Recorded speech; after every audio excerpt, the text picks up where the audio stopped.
December of 2015, I found myself on the road driving back to my childhood home of Beaufort, Georgia, for my mother's funeral.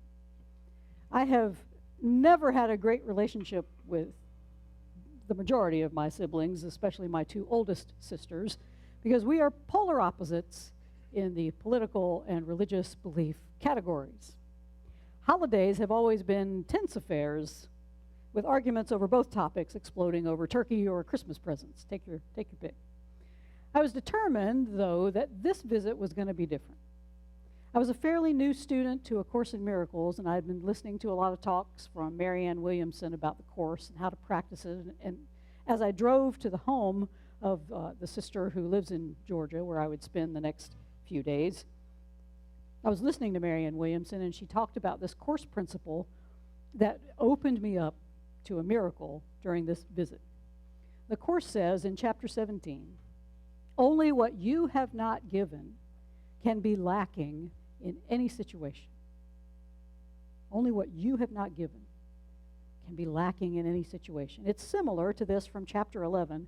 Everyone you meet becomes a witness for Christ or for the ego, depending on what you perceive in them.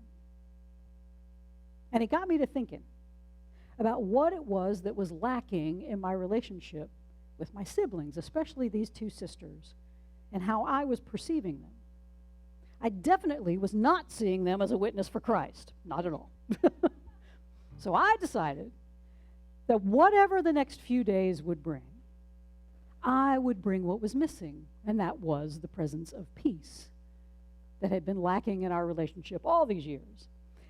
It was not easy. I'm going to tell you, it was not easy. Not 15 minutes into the drive from the Atlanta airport, after picking up my sister Barbara, who had arrived from Phoenix, the sisters were at it in the front seat. They were talking about how awful the country was. Remember, this is 2015. They're talking about how awful the country was, how stupid the president was, how he was a secret Muslim, and all of that, how the world would be better if the politicians they supported were in charge. And I bit my tongue hard because their conversation triggered me. It triggered me deeply, and I wanted to push back. I wanted to tell them how wrong they were and how right I was. But I remembered my pledge to bring what was missing, to be the peace. So instead of joining in, I just sat in the back seat silently and watched. And after a few minutes, with no one providing a counter-argument or anything for them to resist against, the political rant just kind of fizzled out. They just stopped talking about that. And when they got quiet for a minute, I saw my opening and asked both of them about their grandchildren. And we were off to the races with cute stories about the latest episodes of their little darlings. And I could have taken the old, well-worn path. I had answers to everything that they were saying. I had the other side of the political argument. But what I witnessed from the back seat was truly a miracle. First, I saw how completely ridiculous political arguments are. Here are two middle-aged white women arguing their points in a car in Lawrenceville, Georgia, far removed from any locus of power in the world. That's just funny. Really? Okay. They truly believed that they knew how to run the world better and what would bring about peace and joy for everyone. If they ruled the world, they would set it all aright. And the absurdity just made me laugh out loud. But you know what? We all believe that. We all believe if we had our way, the world would be a better place. And yet the truth of the matter is this: we do have it our way. All of us, collectively, we have created this world. We've created it exactly from that place that my sisters were in, a place of self-righteousness and fear and anger and separation. We can't have a better world. We can't have anything different than what we have right now. as long as we're sitting with our tribes and bitching and moaning about how everybody else is screwing up the world. What I learned in that moment is this: your outrage, your fear and anger at the state of the world will never heal it. Only your peace can do that. Because that's what's missing in the world, the peace that we're not giving. I saw that come true in the back seat of the car, because the next thing I realized was that my sisters are beautiful. They are amazing, innocent children of God. I saw them transform in that moment from my age-old adversaries into just these beautiful lights of love. For the first time in my life, I think, I beheld them with a pure, holy kind of love. I wasn't trying to beat them. I wasn't trying to outdo them. I wasn't trying to be right. There was nothing wrong with them. They just glowed. And they had not changed one bit. They had no idea that I was in the back seat having this miraculous experience. But I was. I realized I am the eyes of the world. And they are the eyes of the world, even if they never realize it. I can choose to see this world as either one of separation or of unity. I can choose to see whoever I encounter as either a witness for Christ or a witness for the ego. In that moment, I saw my sisters as Christ, sitting in the front seat of that car in Lawrenceville, Georgia. What they said, how they acted, it had nothing to do with how much I loved them in that moment. I had encountered what we're talking about today, the wonder of being triggered. Now, of course, this wasn't my first triggered rodeo. I, like most humans, spend a lot of time being triggered by one thing or another. I dare you to doom scroll through Facebook or Twitter or the cable news channels without being triggered. That's what they're there for. Outrage seems to be the emotion of the moment. But what if we stopped being outraged? What if we understood the wisdom of this axiom? If you have stuff with someone else's stuff, that's your stuff. If something out here outrages you, it has nothing to do with what is happening out there, and everything to do with what's happening in here. What if being triggered is a call to wonder, a call to be willing to see the world differently, perhaps through the eyes of those you believe are responsible for the terrible shape of the world? What if when we're triggered, we understand that is a call to go within and lead a love revolution in the only world we can truly change, and that is the one we carry around behind our own eyeballs? And that is what Jesus is inviting the Pharisees to do. In today's Jesus story, he is telling them to create the world they want within themselves so that it will manifest outside. That's how it works. The world is a mirror of what is inside of us. He uses the images of cups and plates to show them the difference between trying to get the outside world to be just the way you want it, while your inside world is just as chaotic as what you're experiencing outside. Woe to you, scribes and Pharisees, hypocrites, he tells them, for you clean the outside of the cup and the plate, but inside they're full of greed and self-indulgence, you blind Pharisee. First clean the inside of the cup, so that the outside also may become clean. That's the step. Clean the inside first, and the outside will become clean. But those Pharisees, they are very, very concerned with what those around them, outside of them, are doing. And they have a very long list of rules and regulations that people need to fulfill to be in God's good graces, in their opinion. However, Jesus calls them on this hypocrisy. He tells them to stop whitewashing the outside and instead clean up the crud within. Clean up your fear. Clean up your anger. Clean up your greed. Clean up your own despair first. If you do, Jesus is telling them, then you become the eyes of the world. And what you see out here will miraculously change. Breathe deeply. We're all a bit like those Pharisees, of course. We insist that the world out here clean up its act, while we continue to ruminate over our grievances, over our anger and fear within ourselves. We, like the Pharisees, we want the world to live by our rules, and we're upset when it doesn't.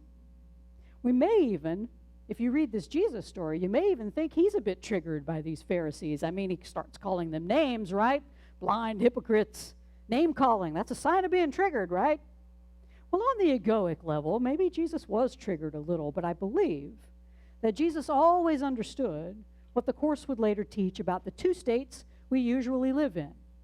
We are either extending God's love, or we are issuing a call for love. The Course says there's only two emotions that we have, fear or love.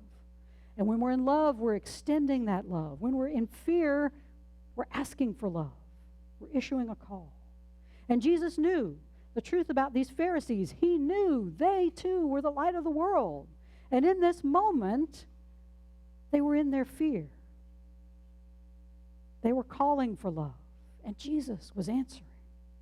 And this is where we usually get confused, because we think of a loving response as like gentle or meek or like, ooh, kind in some way. But I think Jesus was extending love by calling the Pharisees on their crap. Sometimes it takes a seemingly harsh rebuke to snap us out of our fear, to show us that we're stuck. Sometimes we need a good triggering to help us see the world differently so we can remember who we truly are. So in this incident, Jesus is showing us what the Course would repeat thousands of years later, that when we confront our own triggers, when we confront our own fears, we can then become the eyes of the world and see the innocence of others. When we wash the inside of the cup first and make it appear as clean as we wish the world to be, the jig is up for fear. It's like the end of The Wizard of Oz, where the veil is lifted, and the power of the ego to frighten us is gone. Our reading this morning from the Course tells us, if you raise what fear conceals to clear-cut, unequivocal predominance, fear becomes meaningless. You have denied its power to conceal love, which was its only purpose. Fear's only purpose is to keep us from seeing love. This is why we are so quick to divide up into factions, because we believe love will prove us wrong. Nobody wants to be wrong. But you know what? We are wrong even if we are right, because none of us knows what's truly best for us. We are called to trust Spirit, to surrender our beliefs about how the world should be. And what lies on the other side of that surrender is wholeness and joy and peace.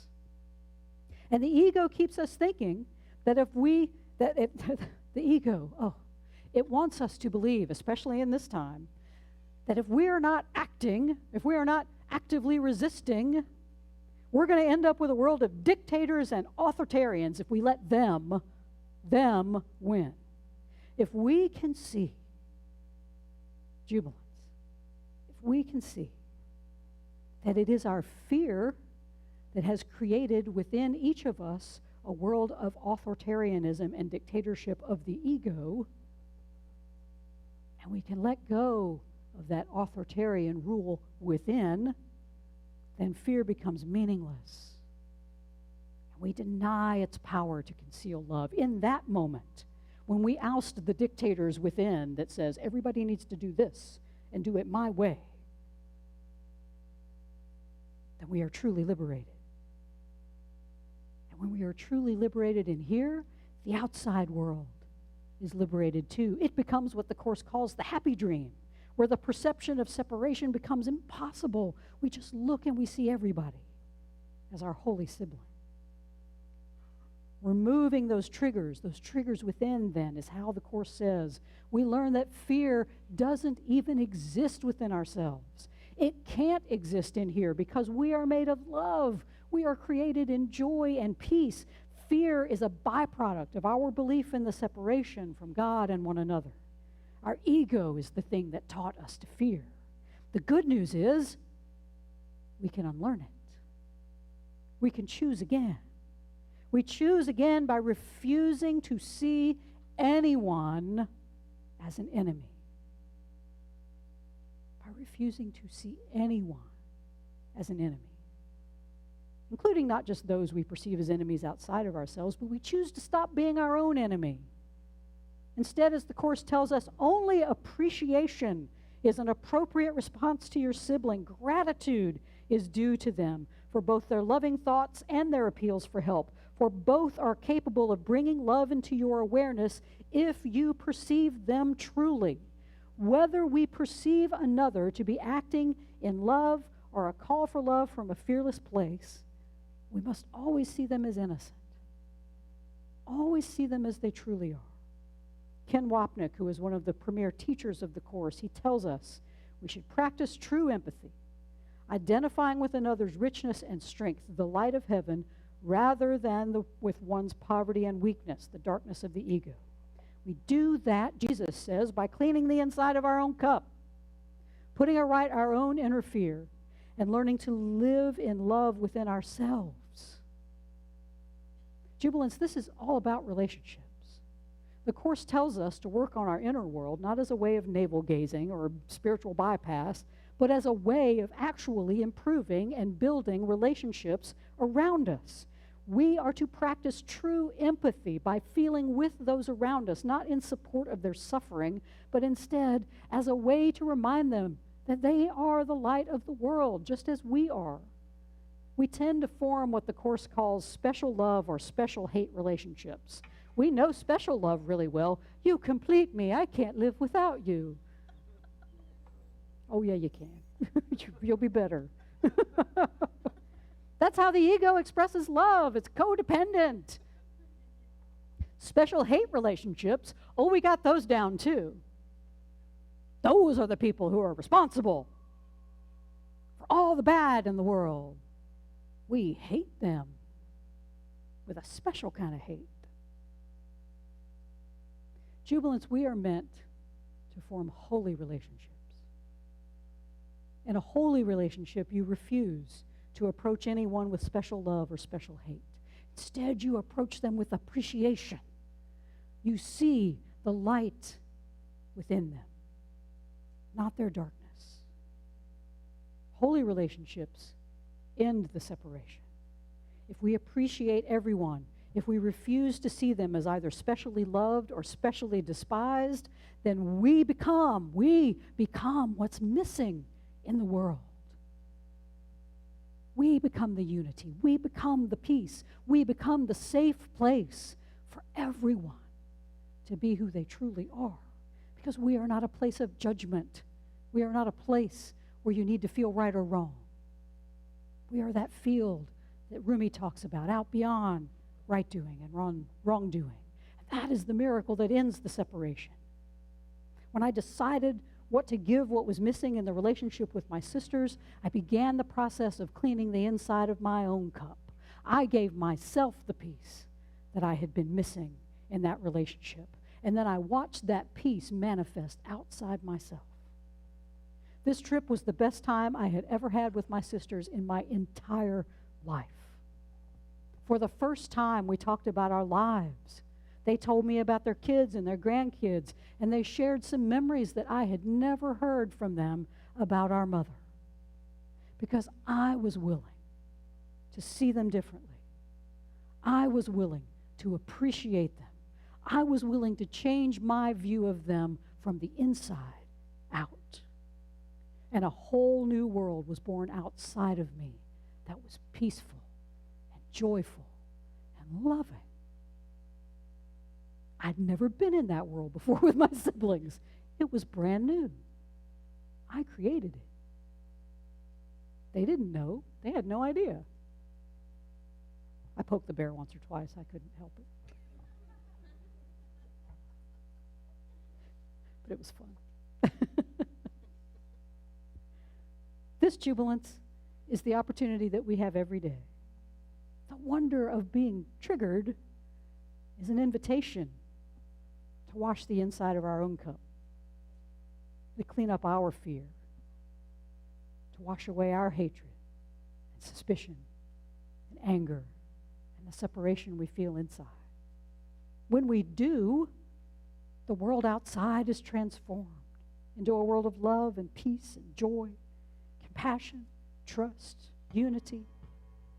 We begin by unveiling the power of fear within ourselves, by seeing those around us as they truly are. They are innocent children of God. Wapnick, like Jesus, however, is not saying that we should allow anyone to continue to do harm if we have a chance to stop it.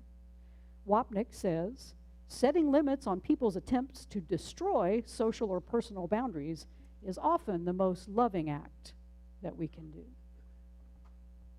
So I'm not saying there's not room for activism. There sure is in the places that you can make a difference. But don't let your outrage overwhelm you. Instead, use it as a chance to see people more clearly. And in seeing clearly, then the actions that you can take to alleviate suffering of the world will become apparent. So I invite you this week, Jubilants, become the eyes of the world. It only takes a little willingness for Spirit to move through you and reveal the true innocence and light within even those you perceive to be the darkest souls walking the earth. No one's asking you to invite them for dinner or even stand aside if they create suffering in the world. You are asked, however, to appreciate them. They're playing their role in the world. They are learning lessons specifically tailored for them. So whenever you are tempted to become angry with them, though, remember, everything they're doing is just a call for love. Whatever is missing in this world is what you are not giving. And if you want a truly loving world out there, then the one within must be a loving place. If you want a truly peaceful world out there, you got to create peace within yourself. Being triggered by the world around you, it is a call for love. So instead of those who are blaming all of those people who are triggering you, all those people you think are mucking up the world, use that trigger, use that moment of being triggered to go within. Forgive yourself for not creating a better world. Forgive yourself for being so fearful. And when you have forgiven yourself for what you see as the sins of the world outside of you, that world will change. It will be healed. There really is only one of us here anyway. So with enough practice, with enough willingness, the veil of fear will be lifted for all of us and will become meaningless in the overpowering light of love. And that means we all get to say, oh yeah.